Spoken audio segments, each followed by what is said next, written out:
a rebuild. Ruben Amorim really putting his DNA on this Manchester United attack over the course of this summer. It's going to be an expensive rebuild as well. We know that Matheus Cunha is in, Bryan Mbeumo we've just explained there. We know that there is interest in signing a new number 9 at Old Trafford. One of the players on their radar. We know there has been links with Victor Gyokeres and Benjamin Sesko. Another player of interest, the 29-year-old at Aston Villa, Ollie Watkins. Manchester United are exploring a potential deal for someone who has 3 years left on their Villa contract. This will have no effect on Rasmus Højlund and what they decide to do with him or his future. But as of yet, it's important to point out there has been no club-to-club contact between Villa and Manchester United. Or is Manchester United? It's Bryan Mbeumo, Mark. I'm going to come back to you first of all on this. Are they any closer? Close. How close? Not close enough. Nearly there.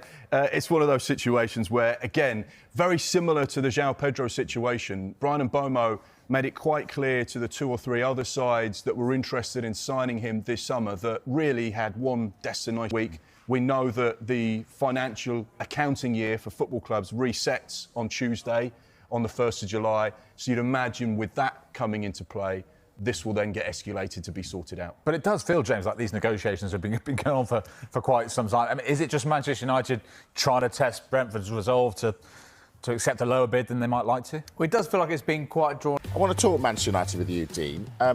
They've been linked with Gyokeres from Sporting. Would he be the answer for them? I think he could be. I think he's probably one of the best I've seen since Didier Drogba in terms of leading the line as a lone striker. It's such a difficult role. It's really changed.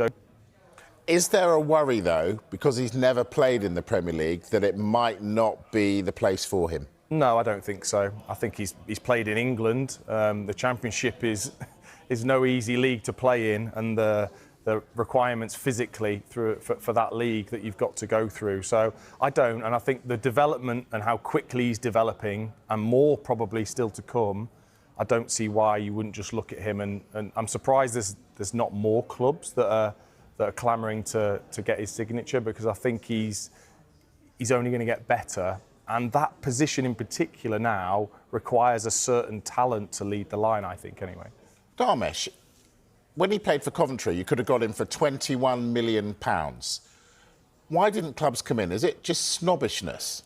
I wouldn't say snobbishness, but how many top Premier League clubs actually go to the Championship and recruit? That's my point. Sometimes you'll find that they would want that player.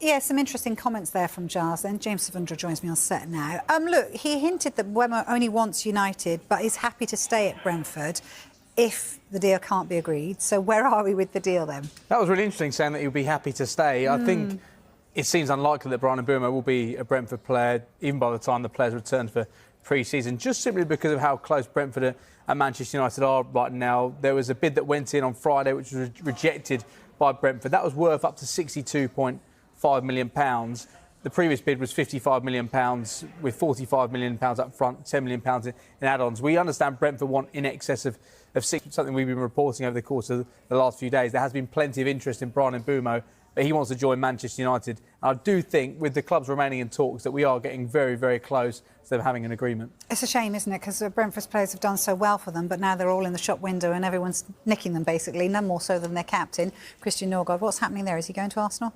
And it was really nice to hear Phil Giles talk about being really happy for Christian Norgard to get this opportunity to complete a move to Arsenal. 6 years of service, 2 years as captain as well. He's been a real leader.